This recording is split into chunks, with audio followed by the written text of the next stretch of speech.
The Denver Broncos just signaled that some massive changes are coming for this team during this offseason. But before we dive into that, this is my first video since our loss. I live streamed it yesterday. I just want to do a quick wellness check and here in the comments, legitimately here, how y'all feeling about this season? I'm seeing two camps emerge. Those who, like me, wore black to work today, who were in a depression because they truly viewed us as beating the Buffalo Bills. I believe that with every single ounce of my soul going into that game. And I'm going to show you some clips here that I think a lot of our team believed it as well. It wasn't Sean Payton just saying it. But then there's other people who are like, hey, we're playing with house money. We went from being a 5-win team under Nathaniel Hackett to then an 8-win team and now a 10-win team. And Sean Payton's just going to continue that moon ball as we are moving to being a Super Bowl contender. So I'm curious, how are you feeling? Are you in the depths of despair like I am? I'm still insanely optimistic about the 5-year trajectory of this team, and I think this team has what it takes to win a Super Bowl with this core. But I'm really disappointed right now because I thought we were going to beat Buffalo. But I'm curious, what are y'all thinking here? Sean Payton feels like I feel. Sean Payton, you could just see him biting his lip. You saw how salty he was on the sideline with some interactions there with Vance Joseph. And he came out and he was like, hey, this has to light a fire in the direction that we need to go. And you could tell by his post-game demeanor that he thought we had a chance in that game going into that game. He talked about how he had an entire plan for a run game, which is why he activated Bidet over Estime. And he's like, we didn't even get a chance to call what I thought was going to work because that game got away from us so horribly. And so you see that he thought we were going to win as well, and we didn't. And you just see how he's wearing his heart on his sleeve in the post-game press conference. The guy who channeled my emotions the most was Nick Bonito. And as I just scrubbed through here, you just see he is on the verge of tears, and you're talking about the toughest dude in our locker room, probably outside of Zach Allen. And you can just tell that this team really was different, guys. That you take a look at that Tampa Bay locker room last night when they lost, or the Pittsburgh locker room, they're infighting and mad at each other. They're not crying because they saw the potential of this team, but just there is a huge, huge difference here in this teams and teams of the past, and I think that's something that we should be excited about moving forward. Seeing what Bo Nix's wife posted on Instagram was really cool, that she basically gave a shout out. This is from It's Strez's Twitter account, but took a screen grab of her Instagram story, and she basically called out and thanked Jarrett Stidham and Zach Wilson and both of their wives and said, hey, you believed in Bo Nix even when you certainly didn't have to. So you just see the chemistry, man, of this team. It was special, and you just got to trust that Sean Payton builds that again next year with even more talent. Bo Nix's approach to this offseason is he's excited not about the 1-2-3 Cancun vacation, but he's excited because he knows that he can get better as a quarterback. We saw Bo Nix do what we hoped he was going to do, which is get better in each and every game, and he did, and he hit that rookie wall, but the rookie wall, man, it still was an improvement from what we saw out of Russell Wilson, and just seeing the flash, man. If we are a missed field goal, a crossbar away from being tied with the team that the Buffalo Bills at halftime, and the Buffalo Bills are the only team who beat the Kansas City Chiefs, the 1 seed, and the Detroit Lions, the other 1 seed. Folks are saying Buffalo's going to make the Super Bowl. So we are a doinked field goal away from being tied with those dudes at halftime. So if Bo Nix makes a step forward, that's going to be wild and exciting.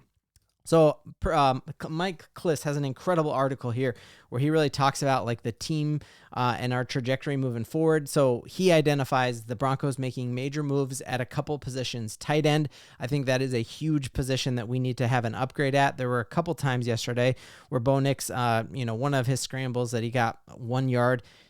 You just saw he had his tight end in single coverage, Lucas Kroll, who just could not create the separation. So I could see us making a move at tight end. We know how important that is historically for Sean Payton. Sean Payton hasn't let us down a ton this season, but one of the areas we expected a lot out of Lucas Kroll. He told us at training camp, hey, nobody knows who number 85 is, but you're not going to wonder who number 85 is for long. And so I envision the Broncos getting a tight end. I think running back, we just saw yesterday the fact that we benched Audric Estime and went with a guy who hasn't played since week 3. That just shows we don't have the answer in the running back room. It seems as if Javonte is going to be moving on from this team. So I envision running back, tight end, And then linebacker, we just could not stop the Buffalo run game. As we hear more and do the closeout press conferences as the year ends, I'm very interested to hear why we couldn't stop the Buffalo run game yesterday. Was the goal yesterday to shut down Josh Allen as a passer in that first half, so we gave them the run, and then we shut down the run in the second half, and he threw all over us? I'm not sure there. But going on just to some of the more from the article from Mike Kliss, this is the encouraging part, is that the Denver Broncos only are going to have $32 million in dead cap next year because we're off of the Frank Clark and the Randy Gregory deal. All we'll have left is just the smaller part of Russell Wilson, and we are top 10 in cap space.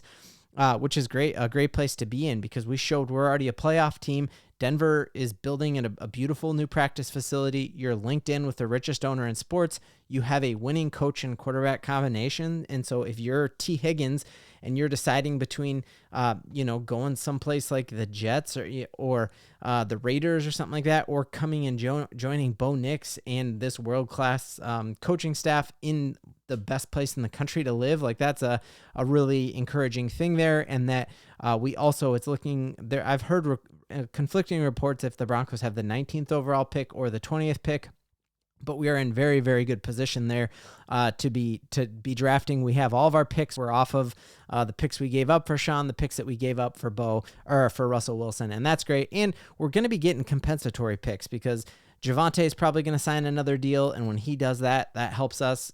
Jarrett Stidham, Zach Wilson, at least one of those dudes will sign another deal, and that helps us. And Vance Joseph is going to be interviewing with the Chicago Bears and the New York Jets, and I just saw a report that Vance Joseph is also interviewing with the Vegas Raiders.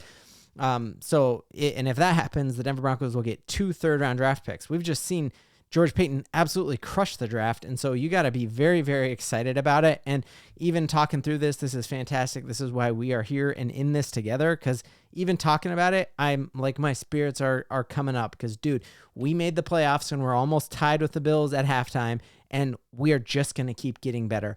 Some other really cool, interesting things from yesterday's game and things that I didn't know. Is this here, that John Elway's first game as a playoff game as a rookie, he also lost 31-7, and the next year the Denver Broncos went on and won 13 games and went 13-3. And so are we going to see something like that with Bo Nix? Sean Payton talked about the goal being next year that the Broncos host a home playoff game. And the only way to host a home playoff game is to win this division. Whatever happens the rest of these playoffs, like this is kind of the last run for the Chiefs. Like Kelsey's at the end of his tenure. They've got so much money in Patrick Mahomes and Chris Jones that it's going to be hard, and they're going to have to retool and rebuild. And I think their stranglehold over the AFC West is coming to its end. And it looks like Steve Spagnuolo, their defensive coordinator, who's gotten a ton out of those teams, also is going to have some head coaching interviews elsewhere.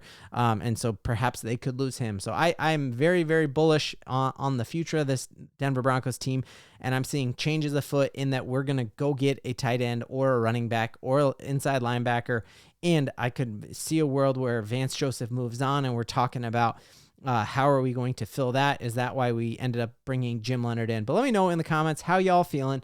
We're in this together. I've got cool plans for this offseason and can't wait to keep covering content with all y'all. But thank you for a fantastic year. At the end of the day, we've got a ton to believe in.